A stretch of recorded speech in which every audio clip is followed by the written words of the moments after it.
Hey there everyone, it's the Eds again on the 51Ghosts server, and as you can see I have finished, well, I basically just made half of the farm because it's actually a lot of work to make all those dispensers, and I actually changed the design because there used to be pillars up here, or actually, yeah, just right here going up with rows of dispensers with arrows in them. But actually, at some point I started to think about it a little more logically, and I thought it's a lot better to shoot them from the top down, because all of these are actually in shooting range like this, whereas if you shoot from the side you will not actually hit all of them. So it's a better idea like this, I think, but it's also a lot of work. So let me just show you what I have been doing up here. Let's just start down here, because we need something to trigger the water. So in these dispensers there are water buckets, and when I press this button here, the signal goes here. It gets delayed a little bit because we don't want the water buckets to we don't want the water to come before the arrows are shot. So let's see, here we have a second pulse. So basically what we're doing here is we delay it a bit, and then here it just becomes one single pulse that will trigger all the dispensers behind these blocks to let go of the water. And then, because this one goes through all these repeaters that are all set to their slowest setting, actually the second signal will come and will go here and signal all the dispensers to pick up the water again. So that actually works pretty well. And beside that, we also have the redstone elevator right here. So this goes straight into this redstone elevator and then goes up to this.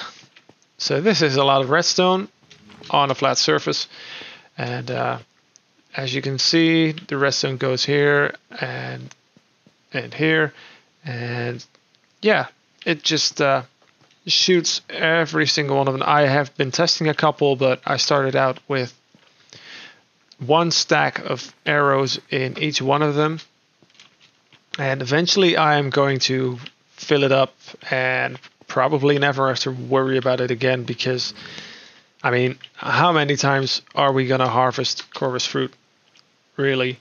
So that is pretty much what's happening here, and the chorus fruit has actually been growing, so I think it is time for a test run.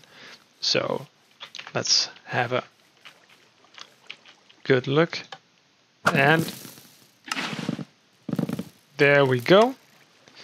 So all the drops go into this water stream, go all the way down to this single hopper that will actually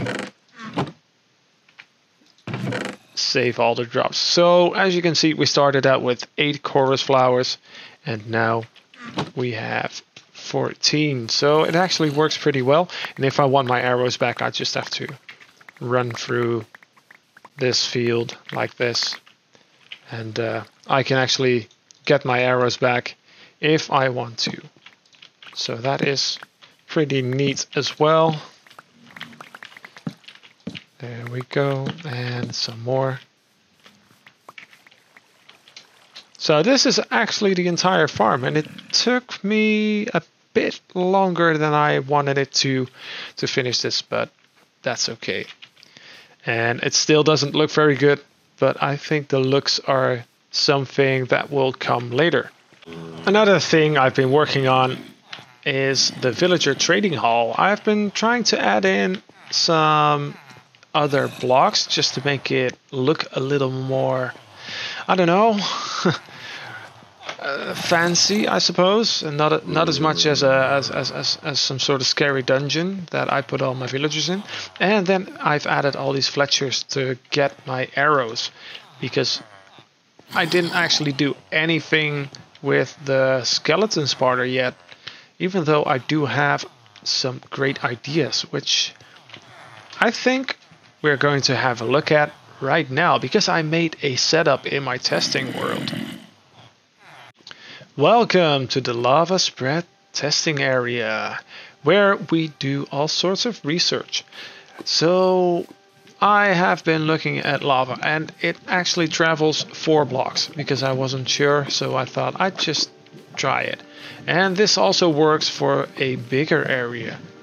So this is just about the area you would normally use for a spawner, because it will spawn, I think, 4 blocks in each direction. So this is actually a pretty nice size. And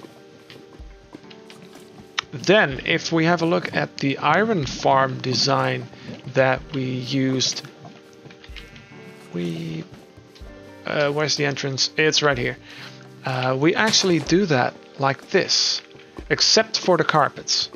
So what we are going to do right here is we're going to check how well that works with skeletons. Because the skeletons will actually fall out of the sky. I mean, if we're, let's just say that there is a spawner right here, for example. Then the skeletons will actually spawn like this in mid-air,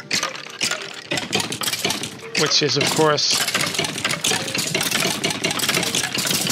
brilliant, because they fall right into the lava. And because of the carpets, even if they would survive something like this, if you just put them here, they will actually be high enough to put their head into the lava, and that will work as well, instead of when you do it like this, because now they actually have to move before they get killed.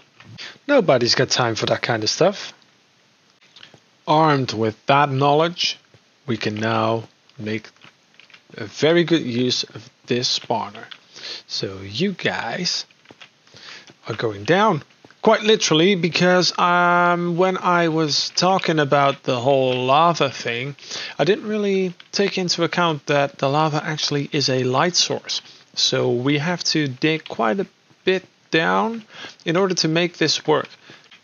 But actually, as soon as we have dug this hole, it is not that difficult to make the rest of the farm, because it's really just the same thing as we did with the iron farm, only a bit lower. And the nice thing about the skeletons spawning in mid-air is, because they fall down anyway, I can pretty much use, well, I can also use nothing on top of the hoppers, because they will probably burn anyway. But since I forgot my carpets, I will actually add in slabs, which will work just as well. It just doesn't look as fancy. Right guys, so we are done. I added in a little bit of glass so we can look in, and downstairs I also added some glass, and I put a lot of chests under